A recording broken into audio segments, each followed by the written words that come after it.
Hi everybody, and this week I just wanted to talk about what's been keeping me busy. You know that when you get an interesting story, some people like to share it. I'm one of those people who, when I find a very strange story, a very crazy story, I have this weird want to share it, to make it, express it to other people in a crazy amount of detail. And I like to think that I have a very good way of explaining it so that more people like it in a large sense. Of course, I don't know exactly. Other people could probably tell me how bad I am at it, but that's exactly what I want to do here. I have been reading a novel. Well, it started as a comic, and it started as reading the comic, and I ended up reading a novel about Tales of Demons and Gods. It's a Chinese written story about a guy named Nie Li, as told by, it's basically a groundhog story, if you will. He comes from a very sad background, sad stuff happens, and everyone's killed. He becomes a great master, except everyone he loves for dies, but somehow is sent back to the very start of all of this when he was still training as but a young pup. And to me, that's a very simple story. You've got quite a basic structure. And what really makes it funny to me, and the reason why we're talking about it today, is how much it escalates. You know how, does anybody remember Dragon Ball Z, or more recently Mahoka Reitetsu? You have shows where things just escalate to crazy degrees, where you thought 10 was the largest number, but apparently 100 was the largest number. You thought 100 was the largest number, but then 1,000 is bigger and better. You thought that I was only worth 10, but I was actually a 20. Things like these. It just keeps on growing higher and higher to more and more ridiculous extents, and it's the amount of crazy that this involves really drives home the point that it's a fun ride. You know that he's got the background of somebody from far off into the future, and it it kind of tailors the experience to that. Yeah. And that's probably the reason I like it so much. He's always so confident. He always knows exactly what he needs to do.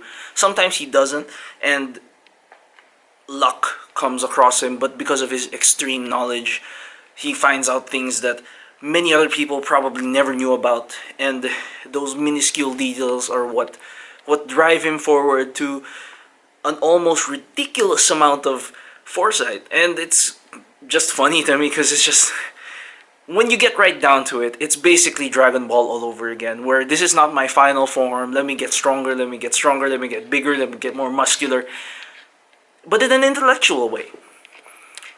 Instead of the buff guy, buff guy mentality, this is, I'm smarter, I'm always smarter. And obviously, this idea has probably been done many times, but I just really like the idea, and it's just a fun ride. You see how he uses what he knows, and he uses what changed in this lifetime to figure out what he can do better. Although, of course, this is technically speaking of a maybe 50-year-old going back into the body of a 6-year-old and figuring out what to do better. But always a bit funny, always a bit strange, and sometimes very hilarious, just because it takes all those things that people love, maybe hate about Chinese culture, and sticks it into a ridiculous situation of superpowers, Superman, monsters, demons, gods, and just makes it even more ridiculous by the mere fact that some little kid just runs straight headlong into the fight. Anyway, this has been my thoughts about quite an interesting topic.